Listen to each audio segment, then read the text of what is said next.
이 단원에서는 사피엔스의 속성인 스토리텔러에 대해 설명해보려고 한다. 늑대나 침팬지 같은 동물들은 이중 현실 속에서 살아간다. 한편으로는 나무, 바위, 강처럼 외부의 객관적 실제들을 알아보고, 다른 한편으로는 두려움, 즐거움, 욕망 같은 내부의 주관적 경험들을 알아차린다. 반면 사피엔스들의 세계는 나무와 강, 두려움과 욕망 외에 돈, 신, 국가, 기업에 관한 이야기들을 포함하고 강, 두려움, 욕망을 소비하는 삼중 현실 속에서 살아간다. 역사가 전개되면서 신, 국가, 기업의 영향이 강, 두려움, 욕망을 소비하며 성장했고, 세계에는 여전히 많은 강이 있고, 사람들은 여전히 두려움과 소망에 따라 행동하지만 그 에너지를 활용하고 우리 내면 깊은 곳의 불안과 갈망을 조정할 줄 알아야 한다. 21세기 신기술은 이런 허구의 힘을 더욱 성장시킬 것이므로 미래를 이해하기 위해서는 어떻게 그런 막강한 힘을 얻었는지 이해할 필요가 있다. 인간은 자신들이 역사를 만든다고 생각하지만 역사는 사실 허구의 그물을 중심으로 돌아간다.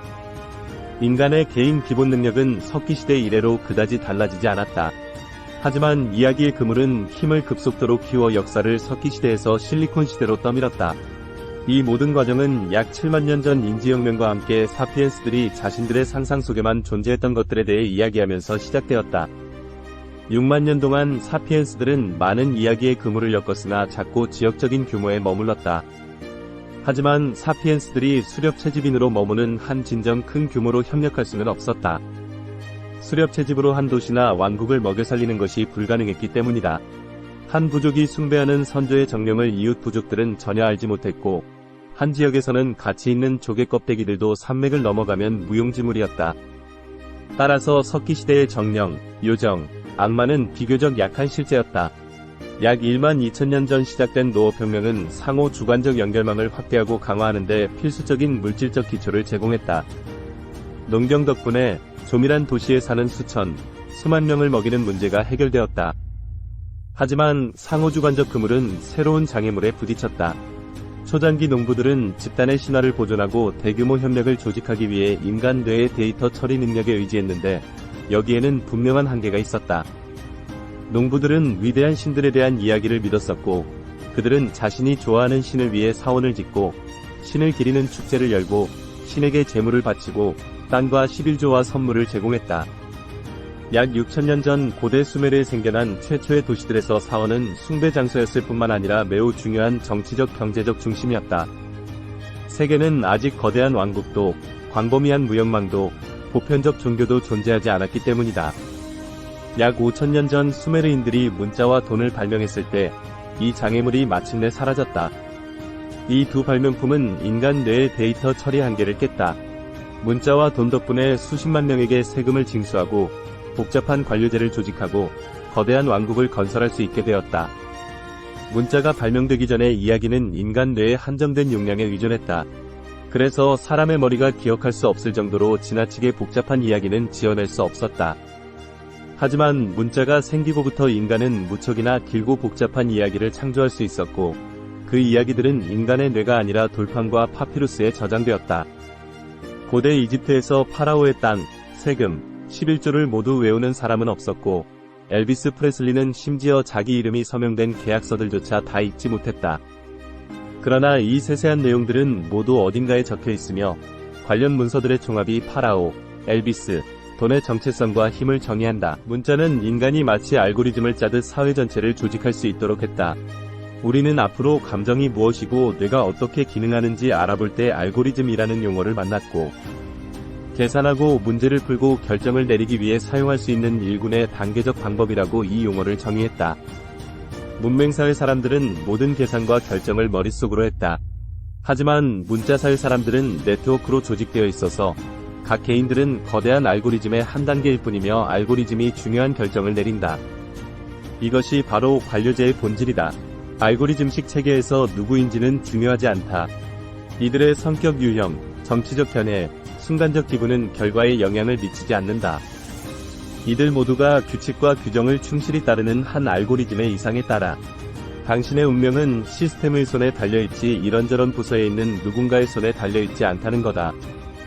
문자는 강한 허구적 실체의 출현을 도와 수백만 명의 사람들을 조직하고 실제를 재편하였다. 이와 동시에 문자는 사람들이 이런 허구적 실체의 존재를 더욱 쉽게 믿도록 만들었다. 문자 덕분에 추상적 상징의 매개를 통해 실제를 경험하는 일이 점점 익숙해졌기 때문이다. 전근대 사회에서는 사람들의 절대 다수가 문맹이었으나 중요한 행정관들은 점점 문자라는 매개체를 통해 현실을 접하게 되었다. 문자의 역사에는 불행한 사건들이 차고 넘치지만 일반적으로 효율적인 행정은 손해보다 이점이 많았다. 문자 언어는 실제를 기술하기 적당한 방법으로 생겨났지만 서서히 실제를 고쳐 쓰는 강력한 방식이 되었다. 공식 보고서가 실제와 충돌할 때 물러나야 하는 것은 대개 객관적 실제였다. 복잡한 관료 조직을 상대해본 사람이라면 진실은 그다지 중요하지 않다는 것을 잘 안다. 서식에 적힌 내용이 훨씬 더 중요하다는 것이었다. 텍스트와 실제가 충돌할 경우 때로는 실제가 물러나야 한다는 게 사실일까? 문서 기록의 힘은 성경의 출현으로 정점에 이르렀다. 파라오의 이집트, 유럽의 제국들, 현대 교육제도 같은 인간의 막강한 조직들이 꼭 실제를 명료한 눈으로 볼 필요는 없다. 그들의 힘은 자기들의 허구적 믿음을 순종적인 실제에 강요하는 능력에서 나온다. 돈이 바로 그런 경우이다. 정부는 무가치한 종이조각을 만들어 그 가치를 선언한 다음 그 종이조각을 이용해 다른 모든 것의 가치를 계산한다. 그 결과 지폐들은 실제 가치를 갖게 되었고 정부가 부가 지폐 발행을 통제하는 한 정부의 힘은 계속 커질 것이다. 성경도 같은 방식으로 작동한다. 종교계는 모든 질문의 답이 성경에 있다고 주장한다. 동시에 성경의 가르침에 따라 행동하도록 법원, 정부, 기업을 압박한다. 성경은 실제의 진정한 본성에 대해 사람들을 오도할 때조차 수천 년 동안 권위를 유지할 수 있다. 성경의 역사인식은 기본적으로 오류임에도 전 세계로 퍼져나갔고 지금도 수많은 사람들이 믿고 있다는 것이 증거이다. 성경은 일신론적 역사이론을 집요하게 널리 퍼뜨리고 좋은 일이 일어난다면 그것은 내 선행에 대한 보상임이 틀림없으며 재앙이 닥친다면 내 죄에 대한 처벌임이 틀림없다고 말하기 때문이다.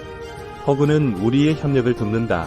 그 대가로 우리가 감내해야 하는 것은 이 허구가 협력의 목표도 결정한다는 사실이다. 따라서 우리가 매우 정교한 협력 시스템을 가졌다 해도 그 시스템은 정작 허구적 실체의 목표와 이익을 위해 이용된다.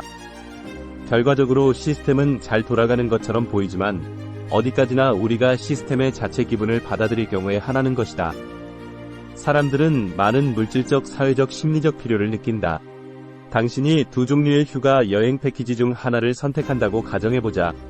첫째, 석기시대 패키지와 둘째, 현대 프롤레타리아 패키지 중에서 선택한다면 당신이라면 어떤 패키지를 고르겠는가? 인간의 협력 네트워크를 평가할 때 그 결과는 우리가 어떤 잣대와 세계관을 채택하느냐에 따라 달라진다. 역사에는 단 하나의 내러티브가 아니라 수천 개의 내러티브가 존재한다. 그중 하나를 선택할 때 우리는 나머지 내러티브들을 침묵시키는 선택을 하는 것이기도 하다. 인간의 협력 네트워크는 대개 자체적인 잣대를 통해 자체평가를 내리고 자체평가 점수는 당연히 높다. 그렇기 때문에 인간 네트워크의 역사를 검토할 때는 멈춰서 실제하는 실체의 관점에서 상황을 바라는 것이 좋다. 어떤 실체가 실제하는지 아닌지 어떻게 아는지 물어본다면 고통을 느낄 수 있는지에 대해 질문해보면 된다. 예를 들어 갓 태어난 송아지와 떼어놓으면 어미소는 고통을 느낀다. 이러한 경우 고통은 실제가 된다. 물론 허구에 대한 믿음도 고통을 초래한다. 전쟁의 원인은 허구이지만 고통은 100% 실제하기 때문이다. 이것이 우리가 허구와 실제를 구별하려고 노력해야 하는 이유이다. 허구는 나쁜 것이 아니다. 허구는 꼭 필요하다. 돈, 국가, 기업 같은 허구적 실체에 대한 널리 통용되는 이야기가 없다면 복잡한 인간사회가 제대로 돌아갈 수 없다. 하지만 이야기는 단지 도구일 뿐이다. 이야기가 목표나 잣대가 되어서는 안 된다. 그것이 단지 허구임을 잊을 때 우리는 실제에 대한 감각을 잃게 되며 그때 우리는 전쟁을 시작하게 된다. 기업, 돈, 국가는 우리의 상상에만 존재한다. 우리는 우리를 도우라고 그것들을 발명했고 그것들을 위해 우리의 생명을 희생해서는 안 된다.